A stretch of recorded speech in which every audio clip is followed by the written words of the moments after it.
Good morning. I hope you're all enjoying a wonderful Sunday, June 8th, wherever you are. Welcome to another episode with Neal Makwana and myself to AI Reset to Zero. We thought we'd do a special show today, pre-Apple's WWDC, which kicks off tomorrow. A lot of people have an interest in it, whether you're mainstream users of Apple gizmos and devices or a bit of a tech geek like Neil and myself. And this is one thing, as we've said in prior shows, Neil, who's my nephew, and I share this bond over Apple things for a very long time. In fact, I'll tell a slightly embarrassing personal story that when Neil was born, and his mom, my sister, said, "Hey, babysit this kid for few minutes," and I basically said, "Okay, let me see if I can program you."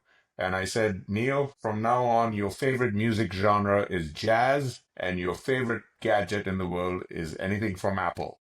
You may not remember this, but I think it's had an impact. What do you think, Neil? Yeah, I think it worked. Probably not as much on the jazz piece, but I think the Apple piece has worked. Well, I tried. One out of two ain't bad. So, Neil, we thought we'd do a pre-WWDC show. For a lot of people who don't know, that stands for Worldwide Developer Conference. Apple has been doing this thing since 1983, in the Apple 2 days, way, way in the distant past. I was Neil. I was your age, literally 23 Yeah. years old in 1983. So, Wow. so just to kind of put context on this, and we are here, and WWDC itself has changed. Post Steve Jobs, it used to be a live event. Now it's all pre-scripted with zooming iPhone cameras and all this whiz bang technology and so on.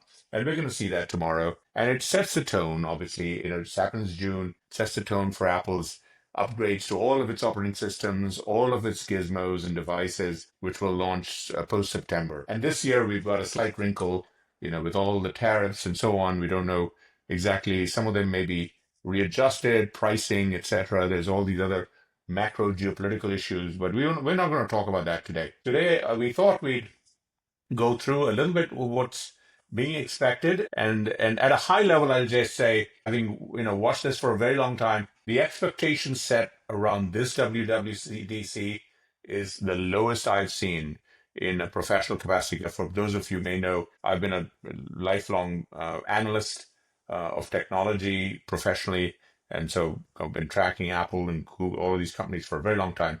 As we said, Neil's been focused on all this stuff from these early days. So Neil, he's going to drive today's discussion. Neil, so you have the steering Perfect. wheel. Go ahead. All right, wonderful. Let me go ahead and get the article pulled up. Yeah, So, we quick have an little, article from Bloomberg, the authority Mark Gurman, who does wonderful detailed leaks. He can get all the stuff. Neil, tell us about it. yeah, exactly. So, happy to be here again. Yeah, so the article's written by Mark Gurman. Obviously, he's I believe the managing editor of Bloomberg, and he's always kind of the first one to bring these leaks or kind of what to expect from any Apple event. So, as usual for this year's WWDC, he did a write-up, kind of just highlighting what to expect, and we're just gonna kind of walk through it and give our, I guess, real-time reactions to Mark has for us. So, just get it going here. Uh, yeah, so I guess this is the first thing that has been talked about a pretty good amount recently. I know a lot of people covered it in their pre-shows for WWDC as well, but it seems like the main, or I guess one of the big things Apple's going to do, which they haven't done before, is completely overhaul the naming conventions for all their operating systems. Obviously, these different OSs have been released at different times, so not all the naming is the same. Like I believe we're on iOS, I lose track. I think we're on like 16 now, or we'll be moving to 16, or we would have been moving, but now it's We saying were that at 18. We would have been in iOS. We would have been going to 19, I think, exactly. in the old one. So exactly. So that just goes to show how the name is kind of all over the place. And for example, like we would have been on Vision OS 2 because this just, Apple just released the Vision Pro a couple of years ago. I still love my Vision OS Yeah. Vision Pro. So this is Most people kind don't. That's why I thought I'd mention it. of yeah, so this is kind of Apple's way of kind of approaching the naming. It's going to kind of follow if anyone's familiar with like Madden, the football game. or just like how cars do their car models every year. They're just going to be doing it on a yearly basis. So even though it'll come out in 2025, it's going to be named for 2026 since that'll be a majority of the year that the software is out for with the new phones and other devices. Yeah, I guess this is kind of our main first thing to kick off today is the naming change. And the naming change, look, I think the geeks like us, because the market is basically two big clusters, right? They're the early adopters, the fans, the fan dudes like ourselves, and the mainstream folks, like your mom, who, couldn't care less whether it's Yeah, iOS this or something that. There are 2 billion of those. There's only a few tens of millions of us. So in many ways, this makes sense because it just keeps it straight. People are, as you said, used to figuring out, "Oh, if I'm buying a 2026 car, that's roughly around this year and next year. Don't get overthink it too much." So I think this is generally a good thing, but it's like daylight savings time and so on. We'll have to kind of adjust our heads for the early adopters, and there'll be a lot of back and forth and zealous fights back and forth on this on the early adopter crowd. But I think overall this is a good thing. It's just funny on this one, by the way. I loved the nicknames that Gurman found, for yeah, the 6 operating systems, but there are only 5 secret internal names for the operating systems: Luck, Charisma, Discovery, Cheer, and Nepali, which I guess Nepali refers to either Mac OS 26 or Watch OS 26. And that was just a yeah, funny reference because that's the first yeah. It's geographical country it's reference. a good catch too. I don't know why they didn't. I guess he just wasn't able to find it. It's also weird. That's like a Yeah. very jarring difference than the others. Others are kind of like descriptors and whatnot. And you just have like a But that's what location. us So Apple do fanboys, we focus on these details. That's exactly. what we live for. But I guess moving on. So yeah, first thing we're gonna have a naming convention change, and I guess following up on that, Apple always goes to a geographical location for Mac OS. So we're gonna have Mac OS Tahoe, and I'm sure Craig will do this whole spiel that he does every year, talking about They're how they had marketing to wizards. venture exactly. So looking forward to that. But I guess the first thing actually of some real substance that we wanted to tap into for today is this right here. I don't know if you want to go ahead and kick this one off. Yeah, I think, look, obviously they've got developers in the name. And Apple, the last 12, 18 months or 2 years, has gotten a bit of a negative vibe from the Apple community, from developers in particular. A lot of issues. One of the foremost has been for years Apple's pricing on the App Store, which is 30% of the fees, and they've had lawsuits from companies like Fortnite, which just went the other way for Apple a few weeks ago. Apple had to open up the ability for a lot of developers to now have a link. So if you're a Kindle subscriber using the Kindle app, you can now actually buy a book. It's one of my favorite features, finally, that if I want to buy a book, I don't have to open a separate tab and go there. I can just click a yellow link on in the Kindle app, take me to my Amazon store, and I can buy the book right there. Behind the scenes, the business implications is Apple doesn't get 30%. They because I bought it on the web on a Mac computer. Why is this important? Well, if you're a stockholder of Apple, it's important because Apple has the services revenue, which is bumping $100 billion a year. 30% is important, and it's and Tim Cook, when he comes on stage, because this is a developer conference, he will most likely talk about, hey guys, we have sent checks for over $1 trillion to developers worldwide, which is a very big number. And they also point out that, because of the way they price these things and so on, the actual money coming to Apple on the 30% is about 10%, which is a huge number. And I've long felt that Apple, on this one, Tim, just you should have bit the bullet. It is not too late, especially in the age of AI that's coming. Take the number down. I think, as a former Wall Street analyst at Goldman Sachs, and I guess I'm speaking for my fellow analysts today. I think the markets and investors will understand if the revenues come down a little bit on the Apple Store take, but I think the overall market expands much more dramatically. You get the goodwill of the developers. You go from the back foot to the front foot. You get the developers leaning in to all your platforms. There is no one else out there, not Google, even everything on their Android, not Samsung, who has the ecosystem hardware to software, chip to apps, and so on. This is the time to lean into app to goodwill and get the developers smiling again. And so this one thing I would recommend wholeheartedly to, and I'm just one little voice here, think about moving directionally down on that, without any prodding from the government on the antitrust stuff, etc. It's a good move. Wall Street will understand, and overall, the results for Apple will be a better win-win-win. It would be my semi-professional view here. For And sure. I think the highlight from this, Neil, if we want to focus on this, this is, the segment that you highlighted, which is that Apple will let third-party developers, tap into its Apple Intelligence models. Now, Apple, obviously, they have an external deal with ChatGPT. They're rumored to be also potentially announcing additional tie-ins with Google Gemini, potentially Perplexity. This has been out in the rumor mills. But this is very important from my point of view as a geeky person and an analyst type of person, that Apple is going to be proactively encouraging developers to customize their apps using Apple tools, Apple's private cloud, which is a very unique construct that they have relative to what Google does, what Meta does, what OpenAI does, which emphasizes the privacy aspect of Apple's promise to its users, that it, unlike a lot of its peers, will not use the data to train its models,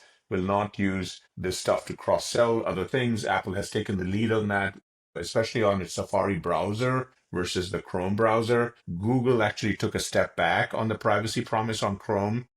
And this is a topic that Neil and I discussed in our last show, episode 4, if you haven't seen it, on why browsers are important, because they're all getting AI enabled, and it's going to really dramatically change the kinds of things we do going forward over the next 2 or 3 years. And for that reason, Apple just lean into this even more with third-party developers by rethinking a little bit on the fees and flexibility, and make the developers smile again. For sure. All right, let's move on because we do have a lot of other really cool stuff to cover here. Just highlighting kind of what else has been going on in the industry. Obviously, we know Apple, as they're going to highlight several times in this article, that Apple's been a little slow to launch their AI platform, and there's been some shakeups internally. Some of the teams have been shifted around and reassigned to things. And just a quick little synopsis on where Google's at right now. Obviously, they just had I/O this past month. Which was spectacular, by the way. I had a piece basically saying the Google I/O this year, and they've been doing it for a few years. They hit it out of the park, and they mentioned AI and Gemini 100 times each, as its CEO Sundar pointed out. And unlike Google and unlike OpenAI, Apple will more likely than not mention Apple Intelligence as much. They will mention it a little bit, and particularly not Siri, which is supposed to be AI enabled. But there have been very publicized delays on that front, and so they're most likely not going to talk about Siri as much. We'll see. Tomorrow we'll have our bingo cards ready on that front. But the and then my view on that is that it's better. It's fine. Apple is not, in my view, behind on everybody versus everybody else on AI, just because the core part of AI that I'm excited about is local processing of AI applications and creation of new application functionality from the platform on up, not from the cloud on down. The the ability to organically build it from our private data and build functionality. And that game is just getting started.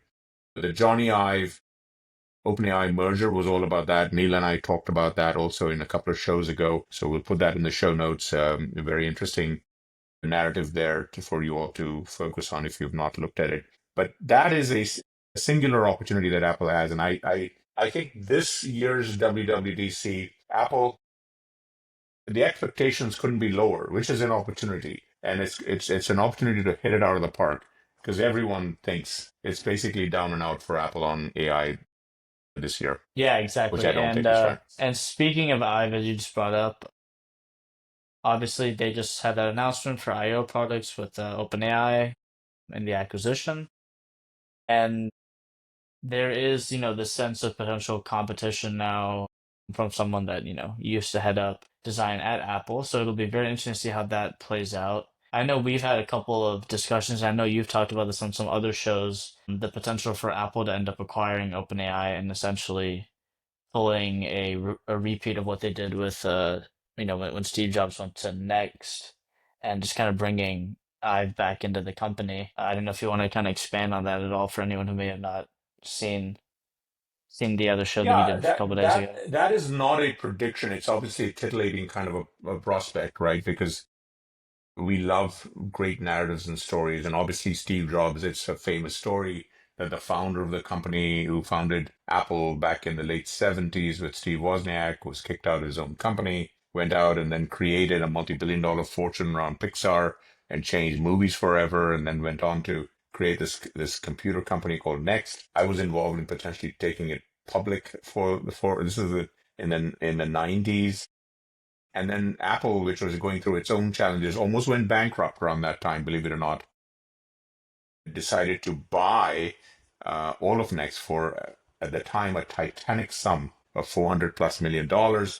Brought back Steve Jobs, and the rest is history, as they say. And that's when Steve, over the next 2 or 3 years, brought in Johnny Ive, and really elevated his core role in the DNA of the company in terms of the design that basically was extraordinarily important, from everything from the first translucent iMac in the 1997, 98 timeframe to the iPod, and then after MacBooks and iPhones would never look back. And he did Exactly. the same thing, by the way, at the same time. I just want to point out, he also hired Tim Cook Yes. from Compaq, and that's very important, less well understood, because at the time, Compaq was one of the largest PC companies in the world. They had figured out how to get their computers made without Compaq having as much manufacturing investments in Asia, etc. And Tim Cook basically orchestrated that and really turbocharged Apple. Steve Jobs passed away in 2011, but it was Tim Cook who transformed the company and created a Apple stock that went from a few $100 million, a billion to few billion dollars at its nadir in the context of the 90s, to over $3 trillion at on any given day, the most valuable American company in the stock market.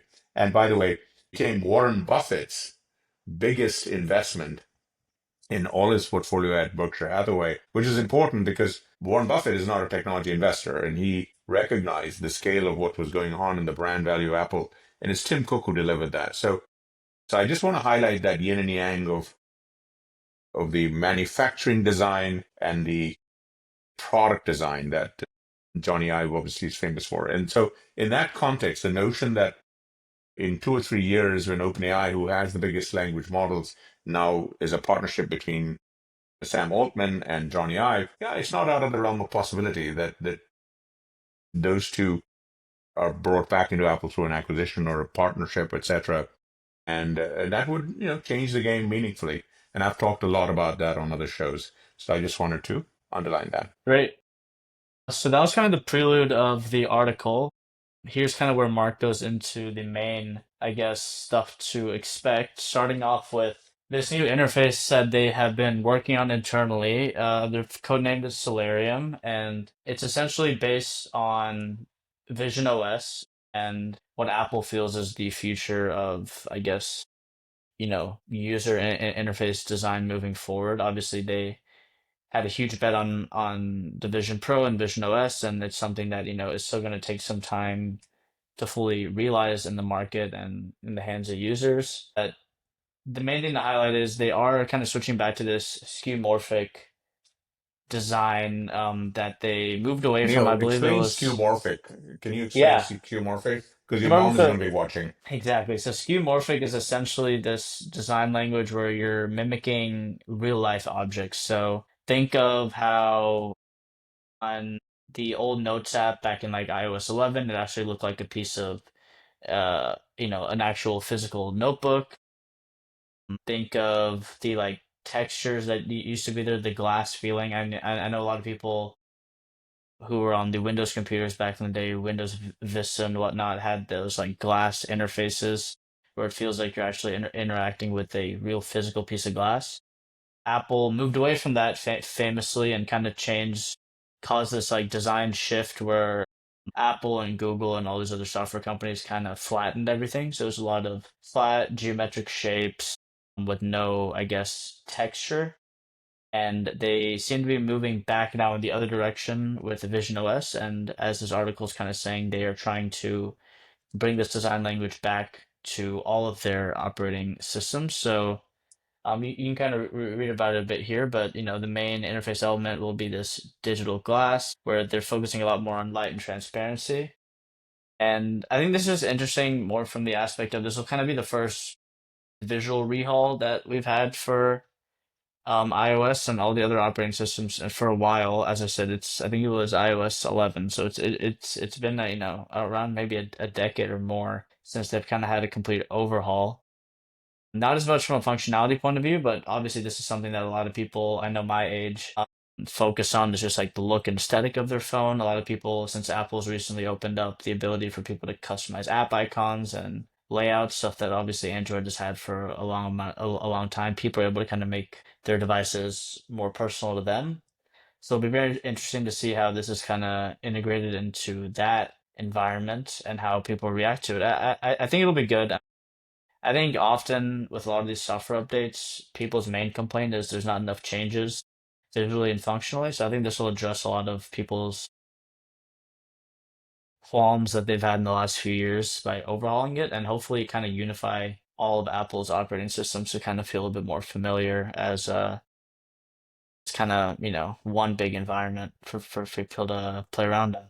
No, that's totally right. And one thing I want to add about Neil, because most of you don't know Neil Makwana, obviously, and I just want to highlight that he just graduated with his master's in computer science and business, but his whole life over the last decade or so that I've known him as he's evolved into this amazing person that he is. Neil is a product person. He loves design. He's just totally really into it, and it's I think it oozes through almost everything you look at and talk about. In fact, our family name is maybe I'm sorry a little embarrassing. We're from originally from India, so in Gujarati we call him Mr. Style by so he's Mr. Style. And so Neil, especially in the post WWDC show, it'll be interesting to get your reaction to the actual designs of the glass motif, etc. Because I think you do have an eye for the stuff and a real sense of what connects to people and what you like, etc., which I think is relatively rare for most of us. We just, I take an iPhone or whatever, and I just, don't worry about the colors and the themes and so on. And yet half the market, over a billion people, are very into that. They really like customizing their phones, regular people, mainstream people, and that's the core thing that Neil has a core understanding for and a feeling for. So that's I just wanted to highlight. Exactly. Yeah, so the rest of the bullet points kind of just build up on this, focusing on how, this new design language is going to come to the iPhone, iPad, Apple Watch, Apple TV, and obviously Vision OS. Um, Kind of moving on from this, trying to see if there's anything else we kind of wanted to focus on. This is one thing. It's kind of interesting. Apple obviously in the last few years, people kind of always make fun of the only thing that's changing in every iPhone is the camera. The camera itself, and because of this, they've added a lot of software features to the camera app. But it seems like they are going to potentially take a couple steps back with how many options or just buttons are on the interface, which is kind of interesting. Obviously, Apple is always the first to not always the first, I guess, but they have this habit of removing things that people don't want removed, and obviously they did this with the headphone jack. They did it with the HDMI port on the MacBooks, and then they ended up adding it back, obviously, a few years ago for the Pro model. So it's going to be interesting that they're going to potentially rethink this and change up the UI of the camera app. I'm sure there's going to be a lot of polarizing reactions to that, but it'll be fun to see how that plays out, and we'll have to circle back on that once obviously we see what they've done with it. But I thought it was just something to highlight that they are potentially rolling back a bit of some of their software on the camera app. The one thing I want to add on the camera app is this camera on the phones is obviously a critical competitive dynamic between Apple and Google, right? And every year, whenever the new phones come up in September, from Apple and earlier in the year from Google and then somewhere in the middle for Samsung, there's always this discussion about the computation photography, the software piece that all of these companies bring their best and this is where actually we saw the first implementations of AI. We never called it AI, but this was machine learning, deep learning at its best, and it's manifested in terms of how the pictures are taken and processed, etc., and has essentially crushed the regular market for physical cameras, other than in the specialist, professional, and retro markets, etc. And that's because of this blending of hardware and software on the camera lenses and all the stuff that's in every smartphone. And the last couple of years, Apple has also gotten a bit of flack for its Photos app, right, Neil? So even though they've consistently been coming up on at least pari passu or higher on their computational photography software and the camera, on the cameras on the phones, they typically come up on top relative to Samsung, relative to Google, etc. But the last couple of years, there's been a little bit more bristling over their app, the camera app versus Google's photo app and other things. And I don't know, Neil, you may have some thoughts on it.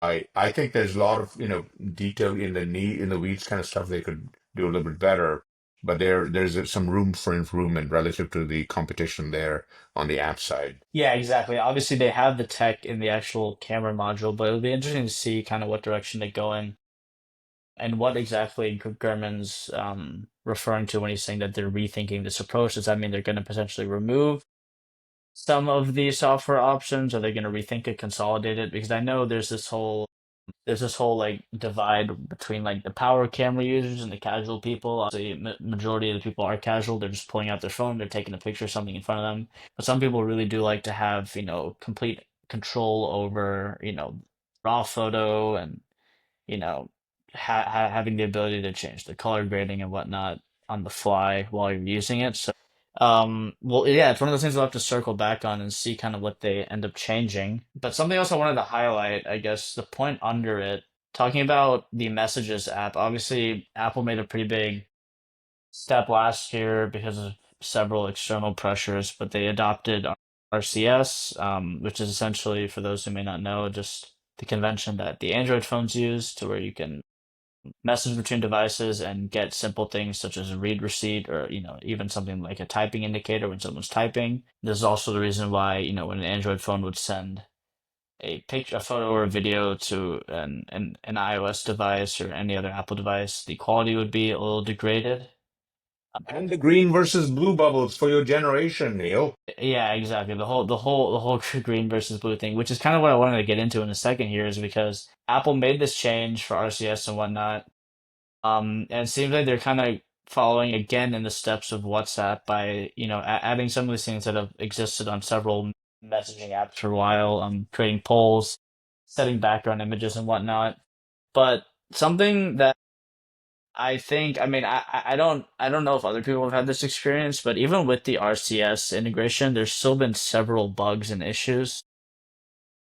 I haven't seen it talked about as much, but even as recently a few days ago. I have my like friend group, and one person obviously unfortunately has an Android phone, and we always kind of give him shit about it. But we had our like group chat, and we're all texting, and all of a sudden, for whatever reason, because of the way I guess Apple handles contacts and whatnot, one of my friends was added to the group chat using his Apple ID email. And for whatever reason, he stopped getting text messages on the message app, but he was getting the messages via a text file in his email inbox. So it completely rerouted where his texts were going. So stuff like that, obviously, Apple made a big step with accepting RCS, but hopefully they're just kind of able to iron out a couple of the other bugs. But yeah, it'll be it's good to see at least that they are making a shift and they're intentionally thinking about it. Yeah. And Yeah, just for my sister and my mother-in-law, blue bubbles, Apple Messages. Green bubbles, you're on outside in the wilderness using some sort of an Android phone, right, Neil? oh yeah, we don't Just want to claim clarify. we don't claim those people.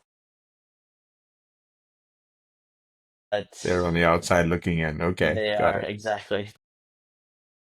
But yeah, moving on again, one other thing, this is kind of a series of things I wanted to highlight.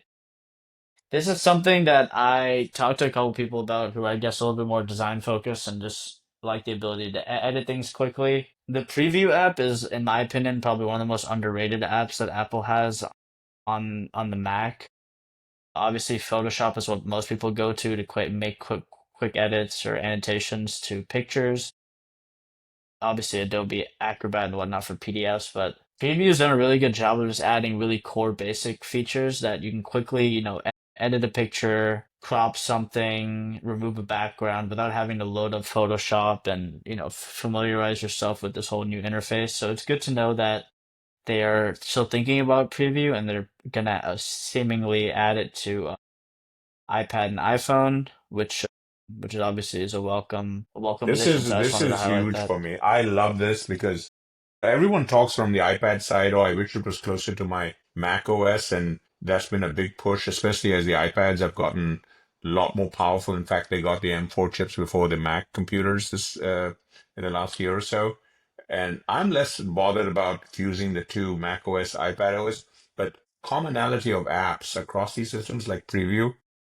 This one I'll applaud because I'm not a Photoshop and a image editor expert like you are with Figma and all these things. Yeah. The business of just opening, because I live in PDFs all day, and to be able to scroll things and look at things, etc., that'd be great. Now, my next wish list would be add AI features that allow me to do really more interesting things, find things within PDFs and populate my local AI with all my PDF content so that it can do all kinds of interesting AI summarizations, write-ups, etc.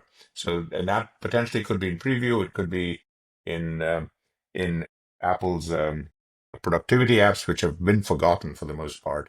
And those are Yeah, kinds of things in the weed that maybe we can discuss a little bit more once we have the WWDC behind us in the post show. exactly.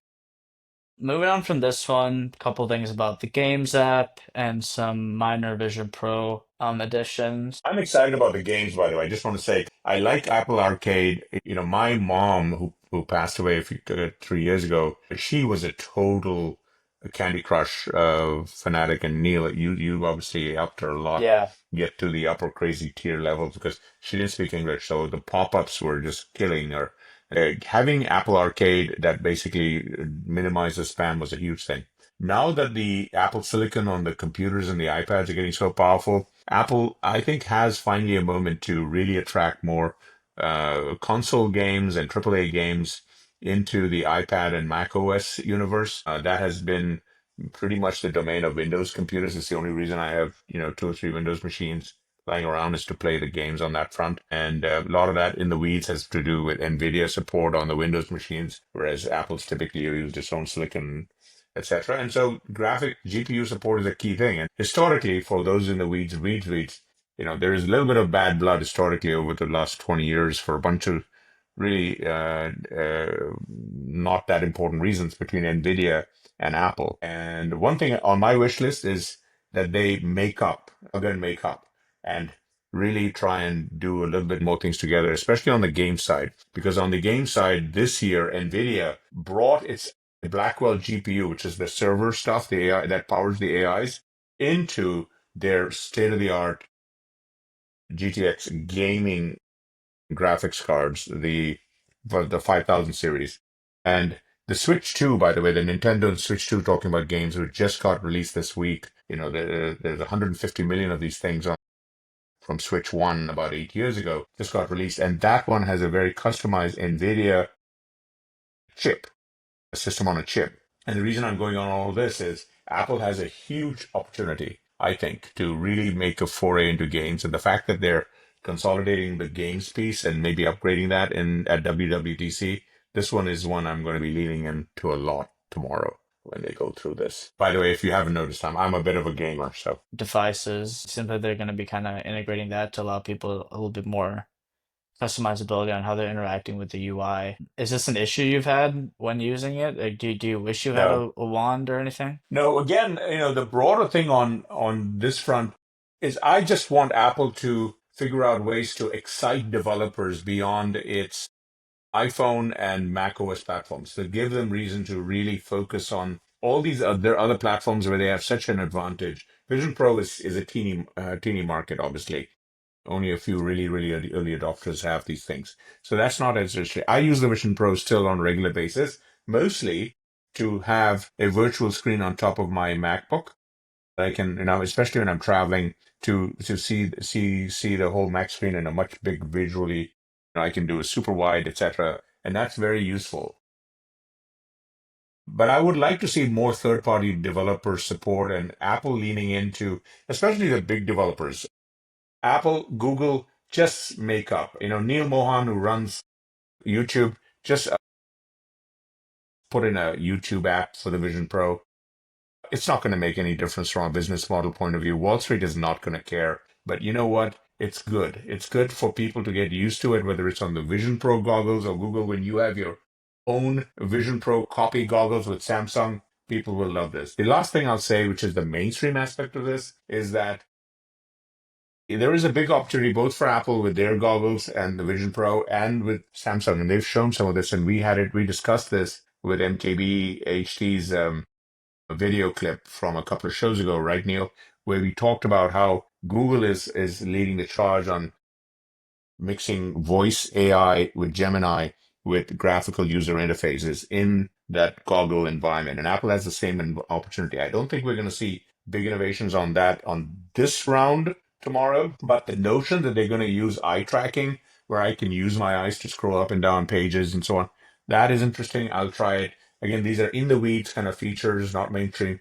But everything we try today, the reason people like us must muck around with this stuff is because we get to try and live in what the future may be 2 or 3 years ago. That's all my whole life around tech has been. I just want to live a teeny bit earlier in the future. These are high beams. And whatever takes from here hopefully becomes mainstream for the regular people in our lives that we love to get to use it and really be delighted by. So Vision Pro, I'm excited because this is a sandbox and it's a very interesting sandbox still, even though it's not a Exactly. big commercial product. For sure.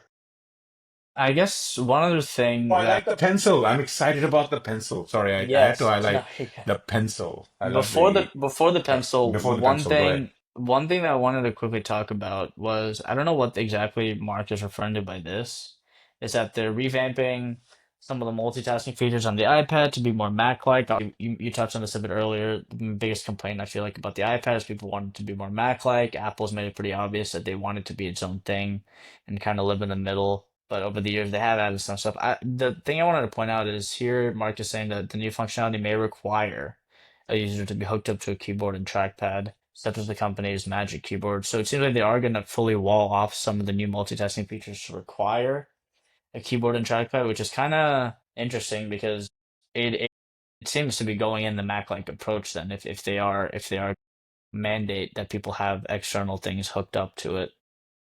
I agree. I agree. I think these are tectonic moves slowly on plates, and they're slowly moving toward each other and rumbling and grinding, and Yeah. we get these new kind of interactions. But they're moving at a glacial pace, much too slow for a lot of early adopters and tech users. I agree, but it's very interesting to watch. Is there anything on Neil? Because Neil, you are an iPad and a Mac OS. Is there anything burning you'd like to see from a UI UX point of view? Yeah, it's interesting. Out of all the things, all the Apple devices I have, the iPad's probably the one I use the least. And when I do use it, it's only to consume media. Obviously, since I just graduated, I had been using it for note taking for a while, and now I've recently just switched over to using actual like physical paper and pen. So for me, the iPad kind of is it's just this like weird gray area where I don't really know what I want to use it for. And I feel like I just go back to it only to consume media, whereas the phone is very clearly, mobile. It's things I want to do fast and on the fly, and Mac is obviously when I want to get some real work done.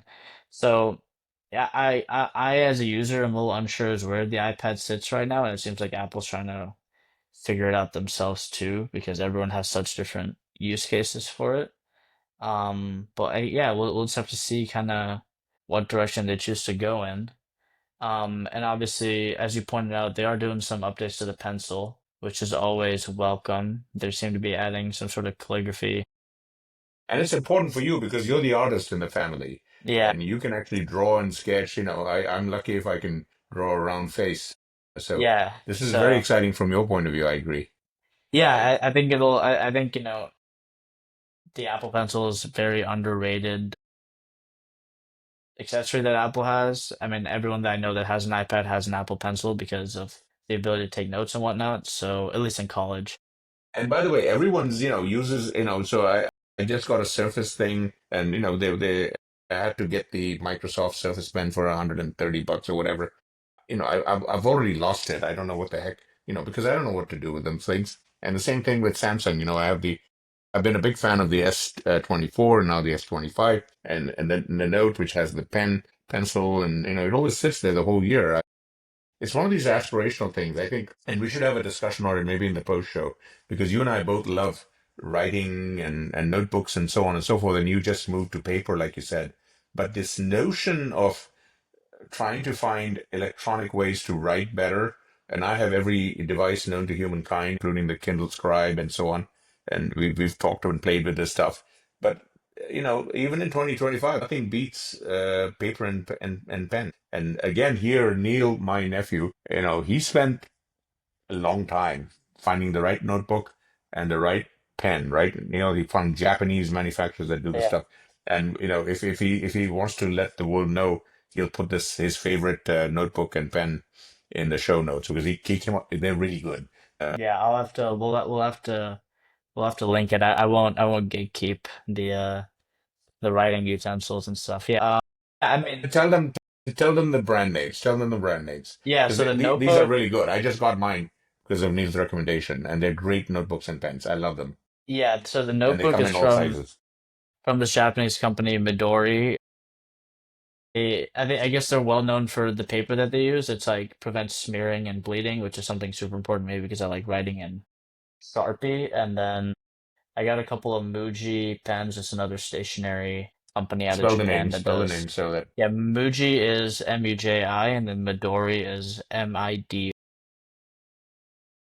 Wholly recommended, because I just follow my nephew on this one. I Yeah, got so their notebook, and it is beautiful stuff. Not that we'll have expensive, to. by the way. Well, and so yeah, it isn't. I guess we can kind of go down that rabbit hole for a second. Is that this is another just anecdotal thing being in college. Everyone I know that has an iPad, as I said, uses it for notes, and not only do they use it for notes, but they get this screen protector, which it makes the screen feel a little bit more like paper. So it's like this, like I think they call it like a notebook screen protector, where it's like this like micro abrasions on the screen protector. It degrades the quality of the screen a bit, but it helps add a little bit more resistance when you're writing. Because Do you a big use it, complaint. Neil? I have it on mine. I just recently added it this past year. Because when you're writing for long periods of time, your hand starts to kind of cramp up. Just because there's not as much resistance on the screen. It's kind of you're just kind of gliding around.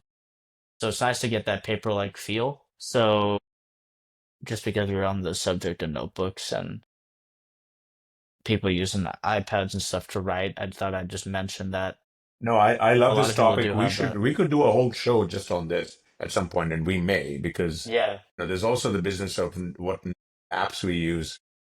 I love the Apple Notes app, but I also love some of the other apps, etc. There's a whole yeah, subject here, and I know there are a lot of exactly. people who are mainstream folks who are really interested in Yeah, better note taking and so on and so forth. So for sure. We're gonna have very to rich circle topic. back on that. But moving on, one last thing I wanted to cover before we get into some of the AI specific things that are highlighted by Mark. Apple every year has like obviously the big flagship updates. This year it's going to be the naming change and the redesign of the UIs and stuff, but they always have these like smaller things that they don't end up getting to, and people just kind of find out about it through the betas and whatnot. But it's just really small features that sometimes highlight or overshadow some of the bigger features just because they're cool and they're useful. And this seems like this might be one of them. If you're traveling and stuff, I'm sure a lot of people, when you log into like a gym or a hotel or an office building or whatever, you get sent to this like portal where it's like this captive wireless network. It's a horrible name, captive, but it's essentially this like way for you to log in securely to a Wi-Fi network.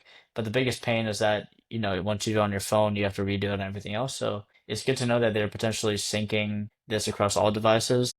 It's just, some cool. I'm happy Mark caught it and wrote about it. But it's just small stuff like this that always goes under the radar, but that kind of make the These are device big feel a bit quality better. of life issues that most people don't think about as pain points. I have another one, by the way. And whenever I have my favorite setup on my apps and pages on my iPhone, I'd love a button that just allows, if I want, just copies everything over into my other Apple devices, where there are matching apps. So I don't have to do all that. That would be a great. It's basically this notion of continuity, which is Apple has that focus, that feature separately. But what we're talking about in terms of Wi-Fi and this thing that I just mentioned, this is continuity across Apple's platforms, across OSs. That's done in software. That where AI, particularly Apple Intelligence, could be a big enabler to this, which would be very differentiating relative to what everyone else is doing.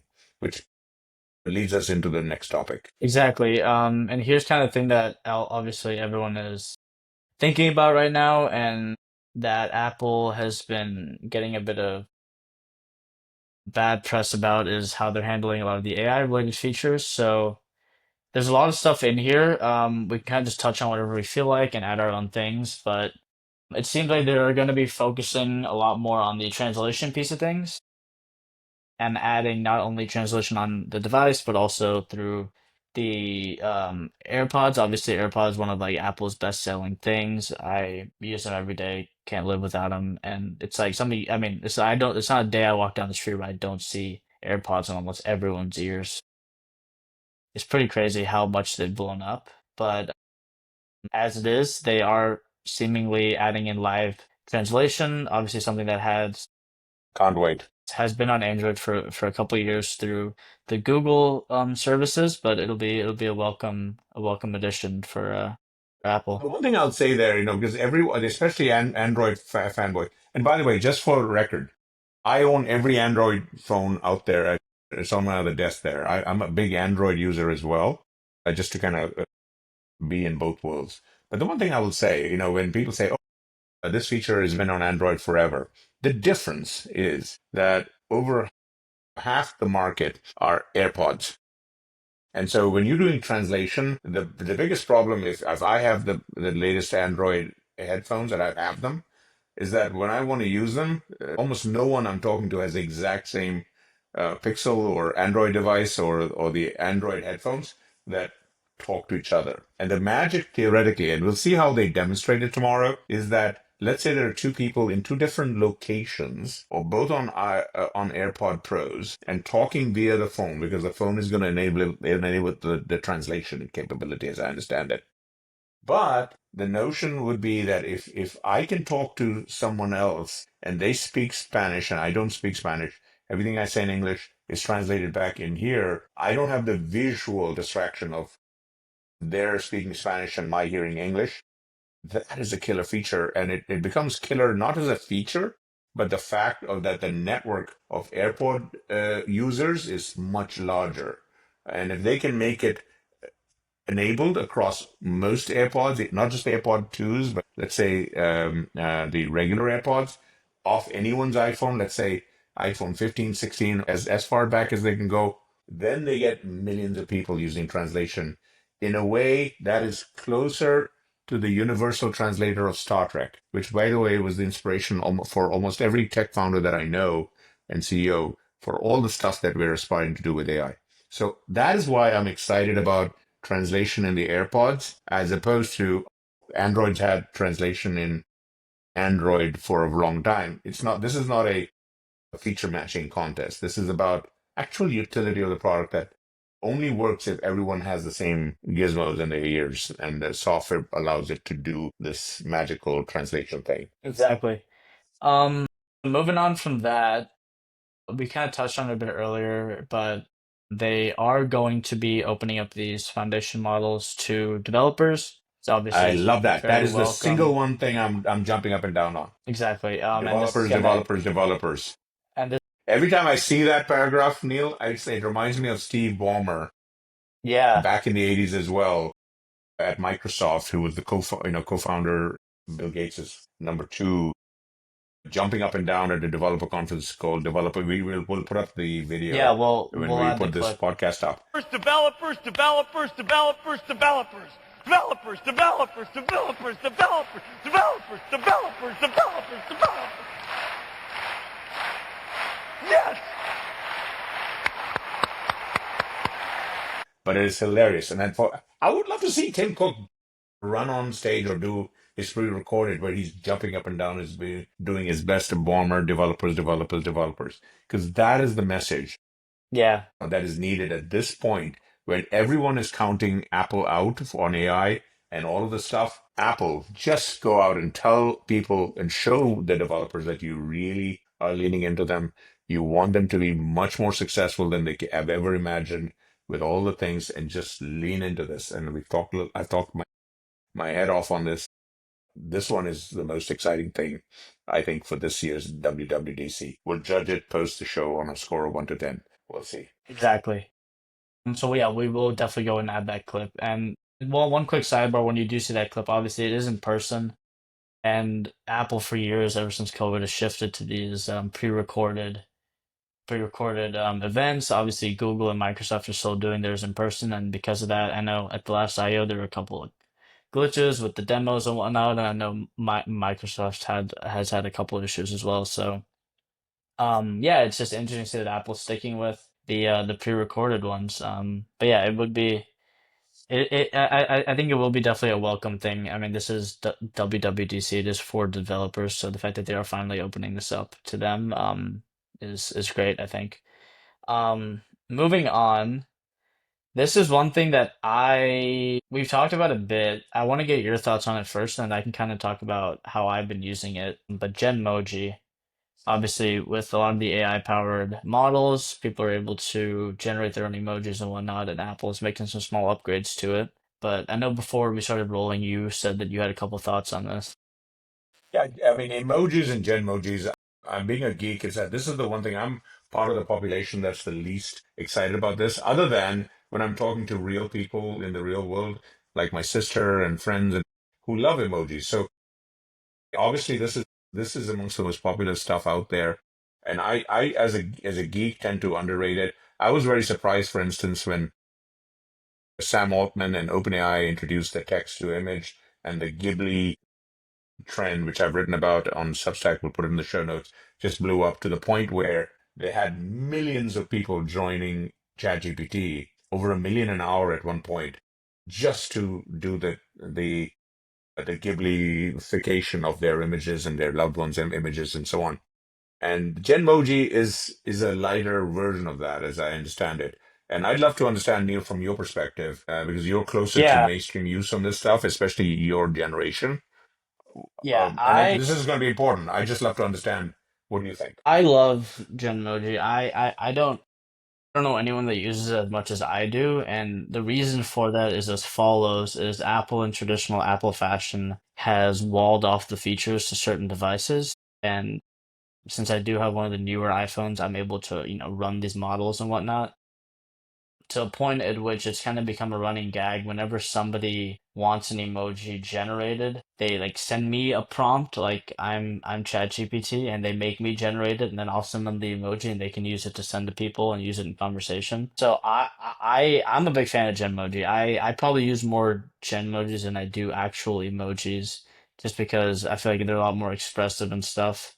But it does suck a bit that obviously they're not available on all devices, so it does turn into this thing where, if you send it to an Android phone, it shows up as an image, not as an emoji. So there's small stuff that needs to be ironed out. But yeah, I'm a big Genmoji fan. So That's very helpful. We'll discuss this more in the post show. But the one thing on to your point about Apple not making it available on everything, one thing I just want to point out from a technical point of view, AI features like this that are they are dependent on the latest GPUs on the yes, device. So that's one of the reasons why Apple, I think, has only enabled it on certain phones, etc. And I think the industry is trying very hard to put more GPU-oriented smartphones in people's hands. Same thing with laptops. Windows, Microsoft is doing this Qualcomm. So the wind is in the right direction. It's just that this one, until more people have the latest upgraded devices, this will not be as widely available. But Yeah, Apple has the biggest platform, so it'll be bigger audiences here potentially before it's in other places. exactly. And one other small thing that I think is welcome, because this is kind of what we were talking about, these like small things where AI is really going to change the way people use their devices that they probably wouldn't have thought of before. Apple's had the Shortcuts app for a while. I know when it came out, people on Reddit and stuff were always sharing their shortcuts with one another to help automate actions. But this is really where, these models are really going to come into play, where you can essentially what it seems like, or what I would hope it is that the phone or device that you're using is going to pick up on your habits and stuff and automatically recommend you shortcuts, because one of the most tedious things was with the old shortcuts app is to actually go through and automate these things on your own. So the fact that some of them are going to be done automatically for you and served up to you, hopefully in a useful way, will be awesome. And it's something we'll have to talk about in the post show, how exactly they executed and how much focus they put on it. But this is definitely something that stuck out to me when I was going through this. Another thing that stuck out to me is here when they're talking about the battery optimization mode. This is probably on Twitter the biggest thing I've seen tech Twitter happy that they're finally adding, is that you'll Androids add this forever. exactly is that you'll finally be able to kind of get optimized charging and also get an estimate as to how long it'll take for your phone to fully charge. Obviously, this stuff, as you just mentioned, has been on Android for a bit, but it's good to know that we'll finally, hopefully, get it on the iPhone this year. Moving on, I didn't know if there's anything you wanted to highlight here Well, I on these mean, we're other coming to the points. Siri stuff, which and that is, you know, that is a big point of disappointment this year, and the company's gotten a lot of negative press around this. So we're not expecting big Siri-related announcements, but who knows? Who knows? They might surprise us with a couple of Siri little tidbits. So we'll see on that. Exactly. And there's obviously this like hint towards potentially them adding Gemini software as an alternative to OpenAI's ChatGPT. Obviously, when they added ChatGPT last year, they alluded to the fact that they'd be willing to plug in other models. So there's obviously a lot of policy related things And there's a that need legal to be thing, done. right? There's the Exactly. lawsuit going on, and the government is basically saying, "Hey, Google, stop paying Apple $20 billion a year, Samsung anywhere from two, three, $4 billion a year, and who knows where that legal remedy case goes." I've written a lot about it, but the Samsung has been rumored, by the way, to potentially forego maybe the Google payments that they're getting and potentially do a closer partnership with Perplexity. And that was in the rumor mills in some of the tech press. Yes. And so that'll be interesting if that Perplexity gets a foot in the door. And I love Perplexity as a service, and Arvind, the CEO founder he and his team have done a great job. And there's also rumors that Apple's also kicking Perplexity around and might integrate that as well as an option. So one of the things that post WWDC, it'll be interesting to see how many of these other LLMs are available more easily on these devices than they already can be, and what partnerships, etc., we might see around this. Exactly. So yeah, moving forward, kind of talking about some other upgrades that are going to be made, revamping of the calendar app, and some of the health features that they have. And kind of ending off with some of the Swift related updates, potentially a new version of Xcode that'll tap into LLMs. Obviously, Cursor and Windsurf have been big in the news recently with this whole vibe coding trend. So potentially Xcode tapping into LLMs. I don't know how much Apple's going to lean into it, but we'll just have to see in our post show. And one geeky thing I would point out is Apple is working pretty closely with Anthropic's Claude system, which is also one of the top ones for AI coding. And that integration at the Swift level for geeks is very important, especially at the developer conference. We'll probably see some discussion and demos around that. And it'll be interesting to see what the developer reaction is around this piece of it. It's in the weeds, but for mainstream users, it means you theoretically can do cooler things down the road with apps, AI apps, etc., on Apple's platforms. So Exactly. I think that winds up the whole thing, right, Neil? Are there any burning features you would love to see? It'll be just like you'd love to see if they do Yeah. X or Y. One burning feature that I've been thinking about recently, this might be just me, I don't know. I was talking to a friend of mine, is that Apple, yeah, obviously we have the Mail app, we have the Messages app, and then everyone has their own Instagram, Snapchat, WhatsApp, all these other ways to communicate with people. But the main issue that I wish Apple would create a solution for, and I think it's possible, but I don't know. I don't know if there's something that's on their mind and if anyone else has this thing that they run into. But I know with us, we'll be texting a lot back and forth, you and I, and every now and then you'll forward me an email or something, and say, hey, can you take a look at this or whatnot. And I personally don't like email. Like, I don't like replying to emails. I just like such a archaic process. I like texting way more. But it would be really cool if there was a way I could respond to your email, but from my Messages app. So like, if Apple knew that, hey, you've received this email from Michael, you haven't responded to it. Would you like to follow up with a text reply or something? And I'm sure this would be easy to implement. To where, I mean, easier is probably a harsh way to put it. There's a lot of technical things involved behind this, obviously, with how emails are hosted and whatnot. But if there's any way I could just quickly text or reply and not have to leave my text app to reply for an email, there's just small stuff like that. That's like I a love that random one idea. because it's truly a generational divide thing. Yeah, We grew up in email, you grew up in messages. We need to meet somewhere in the middle. Apple, Samsung, Android, Google. Take a note. This is a good one. So I yeah, like that one. Let's see if we'll see anything. Probably not this WWDC, yeah, but it's directionally it's the right sort of sentiment. Mine is very simple. I love Apple Watch. It's the biggest watch platform on the planet. I have an Ultra here. I put it on when I wake up in the morning. Wee hours, 4, 5, whatever, put it on the charger at night. What bugs me most about this wonderful device is half the time it feels like when I want to look at the time and I do this, it wants me to put my little pin in, and it just drives me nuts because the Apple has all kinds of sensors on this. They know it's me. No one has taken my watch from me. I don't know why their OS keeps asking me for my PIN constantly. I know I can turn off the PIN, but then it disables so many other major functionality pieces. It's just a little UX, UI software issue. Apple quick yeah. fixes. Just make my device know that it's within my proximity. No one's taken it. Just stop the PIN thing. And let me see the time when I can see the time. One of the best things about the Apple Watch is that they made them always on with the power thing so I could always see the time. Number one, the watch has to do is show you the time when you want it and just show me the time. No pins. That's my Here we biggest go. learning. I know it's very simple, very humble, but that's what I got. But Awesome. thank you all for joining us. I hope this was fun. It was a little longer than we thought, but we just have so much to talk about on this stuff, right, Neil? Yeah. And maybe the post show will be as long or hopefully shorter. But thank you all for joining us on a Sunday. Hope you guys get some value out of this. Again, as usual, any comments, thoughts, feedback, keep them coming. Subscribe, like, all of that good stuff. And we have a lot of write-ups on some of this. We'll put it up on the Substack with notes in the show notes. So thank you for joining us. Neil, you have any parting thoughts I for the good think people? no, I think that's it. We'll see you for the post show. And as always, please stay tuned. Thank you. Thanks.